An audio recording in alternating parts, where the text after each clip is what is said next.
तो इस वक्त हमारे साथ हम आपको सीधा लिए चलते हैं। क्रांति रेडकर वानखेड़े मौजूद हैं, जो कि समीर वानखेड़े जी की पत्नी है। समीर वानखेड़े के ऊपर हमने देखा कि आज नवाब मलिक एक बार फिर से सामने आए। उन्होंने ट्वीट किया एक बर्थ सर्टिफिकेट की, कहा कि वो समीर दाऊद वानखेड़े हैं, उनके धर्म को लेकर के तमाम बातें कही और भी कई खुलासे किए।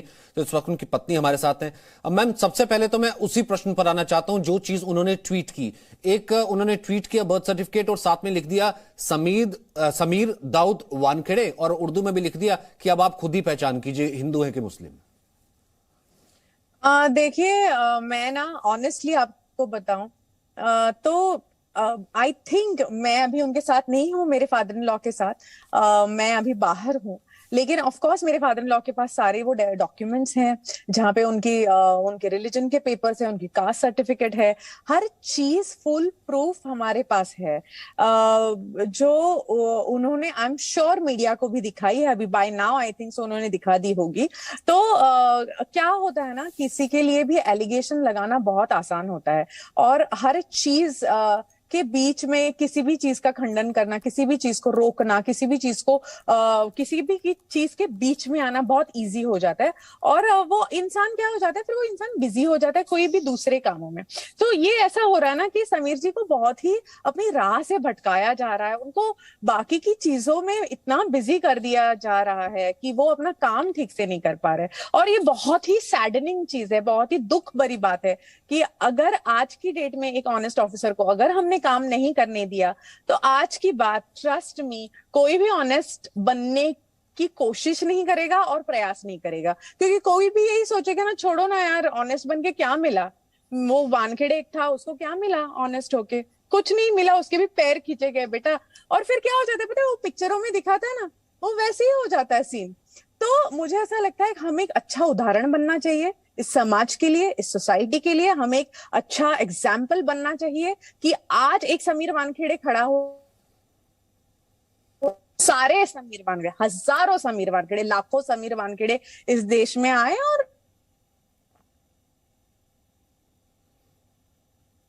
नहीं, ये जो है क्या कहते हैं, जैसे आज समीर जी ने भी बाकायदा एक लेटर ट्वीट किया, उसमें उन्होंने लिखा कि मैं बहुत तनाव में हूं और मेरे परिवार को टारगेट करने की कोशिश की जा रही है। मेरा सीधा सवाल आपसे ये है, अगर आप मुझे सुन पा रही हैं, क्योंकि सिग्नल की थोड़ी दिक्कत आ रही है, अगर आप मुझे सुन पा रही हैं क्रांति जी, क्यों समीर वानखेड़े और अब उनका परिवार, क्यों समीर वानखेड़े को ही टारगेट किया जा रहा है सरकार द्वारा या फिर नवाब मलिक द्वारा?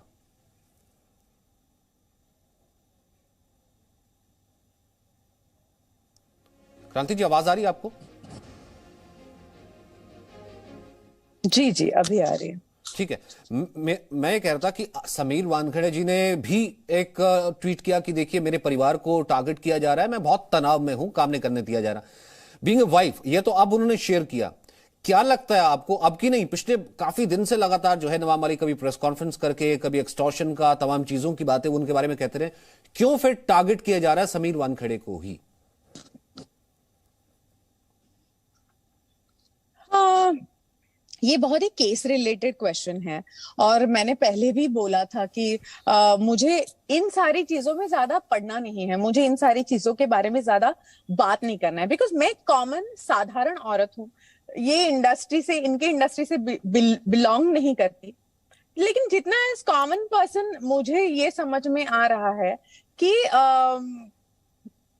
एक कहीं ना कहीं कोई एक प्रॉबली, बिकॉज ना, मुझे समीर ने, जब भी मैं उनसे शादी की थी, तभी उन्होंने मुझसे कहा था कि मैं ना बहुत ऐसा हाई रिस्क काम करता हूँ, जिसकी वजह से बहुत सारे लोग मेरे पैर खींचने की कोशिश करेंगे, क्योंकि कहीं ना कहीं उनको कोई भी लेवल पे हो, पर्सनल हो, फाइनेंशियल हो, या जो भी हो, उन्हें नुकसान पहुंचता है। तो अगर उन्हें कोई नुकसान पहुंचता है तो कोई ना कोई तो बदला लेगा ही। तो आप केयरफुल रहिए, उन्होंने मुझे डे वन पे कहा था। लेकिन मुझे लगा था हाँ ठीक है, ऐसा नहीं होगा, ऐसा कोई क्यों करेगा अगर एक इंसान ऑनेस्टी से काम कर रहा है। लेकिन शायद, पता नहीं, आई डोंट नो कि ये हो, मैं ऐसा कह नहीं रही हूँ कि ऐसा कुछ है, बट ऐसा भी हो सकता है कि लोग उनसे नफरत करने लगे, जो उनको अपोज करते हैं, वो लोग उनसे नफरत करते हो और इसलिए उनके पैर खींच रहे हो। तो मैं उन लोगों को इतना ही कहना चाहती हूँ, उनसे प्लीज नफरत ना करे। वो एक देश के लिए काम करे, उन्हें सिर्फ करने दे। उनके पैर खींच के क्या मिलेगा? उस इंसान को अगर कभी पैसे खाने थे तो वो कब के खा चुके होते। मैंने बाकी के इंटरव्यूज में भी बोला कि हम बहुत सिंपल लाइफ जीते हैं, हमारी बहुत ही ऐसी middle class upper middle class वाली लाइफ है। सिंपली आज की डेट में अगर एंजॉय करते हैं, अगर एक गाड़ी है या कोई घर है तो मेहनत के पैसों से कमाया हुआ है। और मैं ये भी कहना चाहती हूँ कि समीर जो है उनके भी जो पेरेंट्स हैं उनके सेविंग्स है, मेरे पेरेंट्स हैं उनकी सेविंग्स है, छोटा मोटा जो हमारा परिवार है उसी के पैसों से हमारा घर चलता है। इतनी भी बुरी हालत नहीं है कि पैसा खाना पड़े, और इतनी भी अच्छी हालत नहीं है, या जो भी ये है इतना भी अच्छा या अच्छे लाइफ की चाव नहीं है कि हमारा जमीर हम कॉम्प्रोमाइज करें। So I think that is a very important thing in our life कि ऑनेस्टी से काम करो और देश के लिए काम करो। आपने कहा कि ये बहुत केस रिलेटेड क्वेश्चन है जो आपने पूछा कि भाई कौन फिर जो है समीर वानखेड़े को टारगेट करना चाहते हैं, उन पर लगातार ऐसे आरोप लगा रहा है। केस रिलेटेड क्या मतलब? क्योंकि समीर वानखेड़े, वो तो एनसीबी में काफी वक्त से, क्योंकि समीर वानखेड़े जो है इस वक्त आर्यन खान का केस हैंडल कर रहे हैं, इस कारण से जो है ये चीजें हो रही या हो सकती हैं। नहीं, मैं ऐसा नहीं कहना चाहती हूँ। मैं इस ऑनेस्टली इस बारे में नहीं कमेंट करना चाहती, क्योंकि ये पूरी चीजें अभी कोर्ट में है, पूरी चीजें सब जुडिस है। तो मुझे ऐसा लगता है कि हम सबसे ज्यादा इस कोर्ट को समझ में आता है, उसके सामने सारे प्रूफ्स है। माननीय कोर्ट और माननीय महोदय जो जज है उनके सामने पूरा केस पड़ा हुआ है। हम और हम बहुत छोटे हैं इसके सामने। उनके सामने जो है उन्हें डिसाइड करने दीजिए, वो जो भी डिसीजन लेंगे उसको हम सराहेंगे। तो आई डोंट थिंक कि मुझे इसमें कुछ भी बोलने की जरूरत है। जज है, बहुत बड़ा है, कोर्ट है, बहुत बड़ा है, इंडियन जुडिशरी सिस्टम जो है वो बहुत बड़ी है, वो ही डिसीजन ले इसके बारे में। तो समीर वानखेड़े का क्या? क्योंकि नवाब मलिक एक बार नहीं कई बार आपने कहा कि ऐसा कोई हमारे को पैसों की कमी नहीं है कि हम इस तरह के काम करें। वो रिपीटेडली कहते हैं कि ये एक्सटॉर्शन की बात चल रही है, ये केस भी एक्सटॉर्शन से रिलेटेड है, जो कि वो कह रहे हैं। और एक इसमें गवाह है, वो भी अब सामने आ गया कि एफिडेविट लिख करके दे दिए, ये एक्सटॉर्शन की बात ही कर रहे हैं, और 8 करोड़ समीर वानखेड़े को मिले हैं। देखिए, ये भी एक चीज जो है ना, इसके ऊपर जब भी मैंने भी समीर जी से बात की थी तो समीर जी खुद कहते हैं अगर किसी को ऐसा लगता है, जांच हो, जो भी दोषी होगा वो सामने आ जाएगा। और अगर वो ऐसा कह रहे हैं कि जो मैंने भी अभी जस्ट कहा आपसे कि पैसों की कमी नहीं है, ऐसा नहीं है, जितना है हम उसमें संतुष्ट है। पैसों की कमी किसे नहीं रहती है? आज आपको भी होगी, हम सबको होगी। पैस हेलो जी जी पैसों की कमी हम सब, हाँ जी, पैसों की कमी सबको होती है। करोड़ोंपति जो भी होता है ना, उसको भी पैसों की कमी होती है। लेकिन आप उस तुम्हारी चाह का आप करते क्या हो, दैट इज इंपॉर्टेंट। और थैंकफुली समीर की इंटीग्रिटी, उसका कैरेक्टर ऐसा है कि उसने लाइफ में कभी किसी पैसों को ना टच किया। जो इंसान उसके सामने भी पैसों की बात करता है उसे भी वो अपने केबिन से निकाल बाहर करते हैं। तो मुझे ऐसा लगता है कि आज की डेट में ना, जितने लोग समीर वानखेड़े को जानते हैं पर्सनल लेवल पे, आई एम श्योर वो लोग अभी हंस रहे होंगे ये एलिगेशन सुन के, लेकिन दूध का दूध और पानी का पानी तो होके रहेगा, और हर जो सच्चाई है वो बाहर आके रहेगी। ये सच्चाई ज्यादा देर डूब के नहीं रहती है, दम तोड़ के बाहर निकल के आती है, और वो एक दिन बाहर निकल आएगी और सब पता चल जाएगा सबको। आप मालदीव्स गई थी समीर वानखेड़े के साथ? जब वो कहते हैं कि वो मालदीव्स गए थे, उसी वक्त ही बॉलीवुड सितारे भी थे। हम लोग गए थे मालदीव्स, वो भी लॉकडाउन खुलने के बाद, और हमारे साथ कोई भी सितारे नहीं थे। नहीं, वहां पर ऑलरेडी जो है फिल्मी सितारे मौजूद थे, वेल प्लान्ड था। इसके बारे में अरे हालांकि समीर वानखेड़े ने कहा कि मैंने छुट्टी मैं के लिए अपने सीनियर्स को बता करके वहां पर गया। देन ये बात उठी कि आप मालदीव में हॉलीडे अफोर्ड कर सकते हैं, सो कॉल्ड, मतलब कोट अनकोट, जो भी इस वक्त बातें चल रही थी। हाँ हाँ हाँ, हम सेव करते हैं, सेविंग्स करते हैं, और जो भी टिकट, इकोनॉमी क्लास की टिकट वगैरह जो भी मिले बच्चे लोग को लेके हम लोग मालदीव्स गए। क्योंकि बहुत कम डेस्टिनेशन उस वक्त खुले थे, और हम लोग लॉकडाउन में बिल्कुल भी नहीं गए। हम लॉकडाउन खुलने के बाद गए थे, बाकायदा सिस्टम से परमिशन लेके गए थे। तो आई डोंट थिंक कि इसमें कोई बॉलीवुड सितारा था।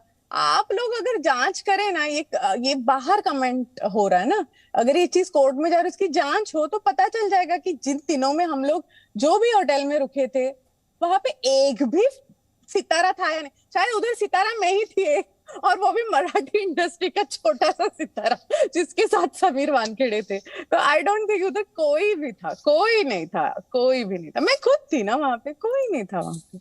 तो समीर पर्सनल और प्रोफेशनल लाइफ अलग रखते हैं बिल्कुल। उस दिन आपको मालूम था क्या, जब जिस पार्टी में रेड के लिए जाना था, कि इतने बड़ा नहीं नहीं नहीं, सेलिब्रिटी के इतने बड़े जो नॉट है एट ऑल। बेटे वो वहां पर हैं, या फिर ऐसा कुछ सो कॉल्ड कहीं ऐसे लोग हैं? नहीं नहीं नहीं, नॉट एट ऑल। उनका काम मुझे मालूम ही नहीं होता है, कभी नहीं पता होता है। मतलब उस उनके जॉब की सीक्रेसी लेवल इतनी हाई होती है। और पता है क्या, मैं ना पूछने भी नहीं जाती honestly. I never even ask him, because पता है कि इनका सीक्रेट काम है, ये कुछ बताएंगे नहीं, और क्यों पूछना भी है। तो I respect his privacy, he respects mine, and he works very hard. रात रात भर उनके ऑपरेशंस के फोन,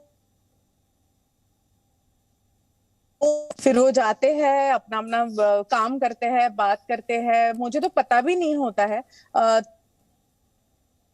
का पूरा वक्त, बच्चों का पूरा टाइम जो उन्होंने उनके साथ स्पेंड करना चाहिए, जो फैमिली के साथ टाइम स्पेंड करना चाहिए, वो सारा टाइम वो इस देश को देते हैं। और जब ऐसे आदमी पर ऐसे लांछन लगते हैं ना, तब जो दिल टूटता है ना, वो मतलब आई थिंक समीर भी इतने दुखी नहीं हुए होंगे जब ये न्यूज बाहर आई, 8 करोड़ 10 करोड़ ब्ला ब्ला। मैं इतनी हर्ट हो गई थी। आई सेड नहीं, मैं ये दिन देखने के लिए मेरी पर्सनल लाइफ सैक्रिफाइस कर रही हूँ। मैं ये दिन देखने के लिए ना छुट्टियां मना रही हूँ, ना फेस्टिवल्स मना रही हूँ, ना कहीं जा रही हूँ। साल में एक बार किधर गए तो गए, डिनर के लिए गए तो गए, क्योंकि हम अगर डिनर के लिए भी गए तो 2 मिनट में ये उठ के फोन आएगा तो चले जाएंगे। सो माई पॉइंट इज दैट इनको काम करने दो, ये आदमी काम का। तो आपको लगता है उनको काम करने से रोका जा रहा है? कोई वेस्टेड इंटरेस्ट होगा किसी का इस केस में? और रोका नहीं, पर डेफिनेटली उनका टाइम बहुत बर्बाद हो रहा है इन सारी चीजों में, इन सारे एक्सप्लेनेशंस में उनका टाइम बहुत बर्बाद हो रहा है। सो इसके लिए क्या हो जाता है ना, फिर वो बहुत इन्वेस्टिगेशन थोड़ा स्लो हो। आई डोंट थिंक ये करना चाहिए हमें। अगर हमें हमारे देश से प्यार है तो कोई भी ऑनेस्टली अगर काम कर रहा है, अगर आज उनको काम करने देना देंगे तो ही और ऑनेस्ट लोग पैदा होंगे ना, नहीं तो कौन होगा। आपसे जिक्र किया उन्होंने बीच में, ये जाहिर सी बात है, एक पत्नी से आदमी शेयर करता है कि I am really in so much of stress, या बहुत स्ट्रेस में हूँ, काम नहीं हो रहा है।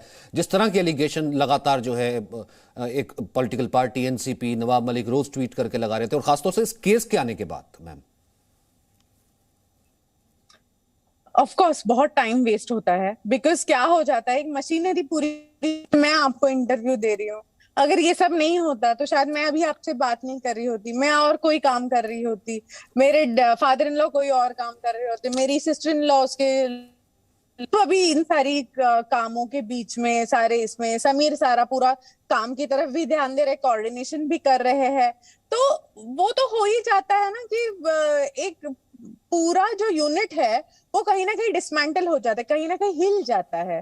तो वो सारी चीजें हैं। और I I really I was thinking that we don't deserve this, but now that if this is the cost of honesty, अगर ये कीमत।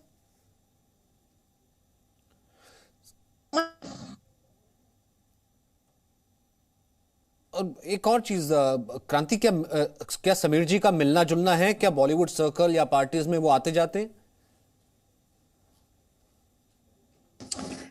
नहीं नहीं नहीं, बिल्कुल नहीं। बॉलीवुड आप छोड़ दो, मेरे फ्रेंड्स को भी नहीं मिलते वो। मेरे खुद के फ्रेंड्स को जो फिल्म इंडस्ट्री में से हैं, उनसे भी नहीं मिलते। एक दो बार मैंने जब शादी की थी तब कोशिश की थी थोड़ी मिलने मिलाने की, जरा देख लो ना ये मेरे फ्रेंड्स हैं। तो भाई तू तेरा फ्रेंड सर्कल अलग रख, मुझे like it doesn't get along, because ये फ्रेटर्निटी ही अलग पड़ जाती है। तो he respects all of them, doesn't mix up or mingle with everybody. He's a very reserved person that way. बहुत रिजर्व्ड इंसान है।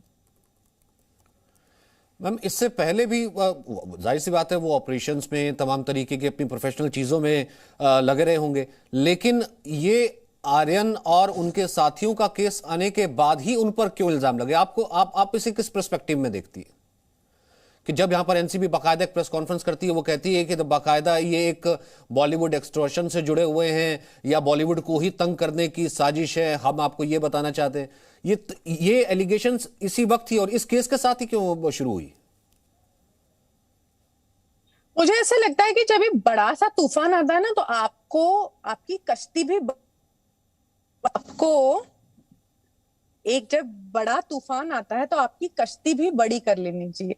समीर जी हमारे छोटी ही कश्ती में सवार हो रहे थे और तूफान बड़े से बड़ा आता गया। तो आई थिंक सो अभी समीर जी ने अपनी कश्ती अभी बड़ी कर लेनी चाहिए, मजबूत कर लेनी चाहिए, अभी और कस के अच्छे से काम करना चाहिए। एंड मुझे ऐसा लगता है अभी इनको ना काम की तरफ ध्यान दे देना चाहिए और बाकी की चीजों तो चाहिए, क्योंकि कहीं ना कहीं वो अपना मेंटली अपने आप को उस है जो उन्होंने नहीं करना चाहिए और उन्होंने अपना काम सच्चाई से करना चाहिए। और मुझे आज की डेट में लोगों से भी यही दरखास्त है कि प्लीज उन्हें सपोर्ट करें और उनको अपना काम करने दे, ऑनेस्टली करने दे। नहीं ठीक है, बीइंग अ वाइफ मैं केस रिलेटेड प्रश्न तो आपसे नहीं पूछूंगा कि जैसे कहा गया कि एक पर्सनल डिटेक्टिव था, वो प्राइवेट डिटेक्टिव वो कहाँ से आ गया कि वो रेड का हिस्सा था, या कोई और हलफनामा जिसने दिया वो गवाह कैसे बन गया, उसमें भी 2-3 चीजें थी जिसको लेकर के पेच नजर आ रहे थे। पर अब आपको क्या लगता है? समीर वानखेड़े ने उस दिन कहा था कि मैं ड्रग्स माफिया के खिलाफ, ड्रग्स जगत के खिलाफ लड़ रहा हूं और इसके लिए मुझे किसी भी तरह की कुर्बानी देनी पड़ेगी तो मैं उसके लिए रेडी हूंगा और मुझे नहीं पता कि इसके पीछे कौन है। तो ये आपसे कभी उन्होंने शेयर किया कि वो ड्रग्स माफिया के खिलाफ लड़ाई लड़ रहे हैं और उनको टारगेट करने की कोशिश की जा रही है? डेफिनेटली यस, वो लड़ रहे हैं और आई थिंक सो हम सबको पता है कि उनकी जान के ऊपर कितनी बार हमले हो चुके हैं, कितने सारे नाइजीरियंस ड्रग पेडलर्स पकड़े गए हैं और ये सारे लोग खूंखार होते हैं। हम लोग एसी गाड़ियों में बैठ के आराम की जिंदगी जीते हैं और फिर हम लोगों को ऐसा लगता है कि मोबाइल हाथ में है तो चलो कुछ कमेंट कर देते हैं इस आदमी के ऊपर। अरे लेकिन जो आदमी और उसकी फौज जिस हिसाब से वो लोग लड़ रहे हैं इंटीरियर्स ऑफ स्लम, जहां पे नॉर्मल इंसान जाने की कोशिश भी नहीं करता ना सोचता है, उधर ये लोग बेधड़क पहुंच जाते हैं, इनकी झड़प हो जाती है लोगों के साथ। और ऐसे ऐसे ऑपरेशंस करने के बाद अगर कोई उनकी इंटीग्रिटी पे सवाल उठाता है ना तो सबसे ज्यादा चुभता है। तो डेफिनेटली यस, ड्रग माफिया के साथ वो लड़ रहे हैं और वो लड़ते रहें और इस देश को ड्रग फ्री बनाएं। खैर अभी तो जोनल है वो, तो एटलीस्ट हमारे जोन को क्लीन करें। और ये तभी तो सारा जिसे कहते हैं मुद्दा ही तभी शुरू हुआ कि जब कि बॉलीवुड पर रेड हुई और तब उन्होंने कहा कि देखिए इतने बड़े बड़े फिशेज हैं, उनको ना पकड़ते हुए ये जो है छोटे लोग हैं या फिर उनसे कंजम्पशन भी नहीं हुई उनको पकड़ लिया गया, फिर क्रॉस एलिगेशन चीजें शुरू हुई। देखिए क्या है पता है क्या, आज की डेट में अगर 2 औरतें आती है ऑफिस में, देखिए ना मेरी ड्रग्स बेचा जा रहा है, अभी वो जो स्कूल के बाहर अगर किसी को पकड़ना है या वो बड़ी मछलियों तक अगर पहुंचना है तो ऑब्वियसली उनको छोटे से ही या माइक्रो लेवल से ही शुरुआत करनी होगी। और सबसे इंपॉर्टेंट चीज ये है कि आज की डेट में ड्रग्स सो इजीली अवेलेबल है कि स्कूलों के बाहर आपको ड्रग्स अवेलेबल है। तो अगर उस चीज को हमें रोकना है तो उसी इंसान को इमीडिएटली आपको पकड़ना पड़ेगा ना जो उधर इमीडिएटली बेच रहा है। फिर अगर वो लेके हो या 5 ग्राम लेके हो, कल को वो जाने तो आपकी बच्चों के पेट में है ना ड्रग्स, तो वो पकड़े नहीं। अरे तेरे पास 10 ग्राम है क्या, जाने दे, तू जा, तू अपना अपना बेच, मैं जरा बड़ी मछली को पकड़। ऐसा नहीं बोल सकते ना, मैं बड़ी मछली को पकड़ के आता हूँ तू बेच तेरा, ऐसा नहीं बोल सकते। जो भी मिल रहा है हाथ में उसको पकड़ना तो चाहिए। आपको क्या लगता है? नहीं ठीक है, जाहिर सी बात है, और ड्रग्स फ्री तो बिल्कुल होना ही चाहिए। उसमें छोटा बड़ा बॉलीवुड हो या फिर कोई आम आदमी हो, भले कोई भी हो, ये बिल्कुल जाहिर सी बात है। The rule applies for everybody. अगर आपने ठीक कहा कि अगर ये चीजें इतनी ज्यादा ना बड़ी होती और तो वरना आप ट्वीट भी ना कर रही होती, शायद आज आप उनसे बात भी ना कर रही होती। फिर भी मुझे लगता है कि एक पत्नी की तरह आप स्टैंड अगर खड़ी हैं समीर जी के साथ और हमने बात की, बहुत बहुत शुक्रिया हमसे बात करने के लिए बेबाकी से और अपना वक्त देने के लिए। Presenting B News app available on Google Play and App Store. Download it now.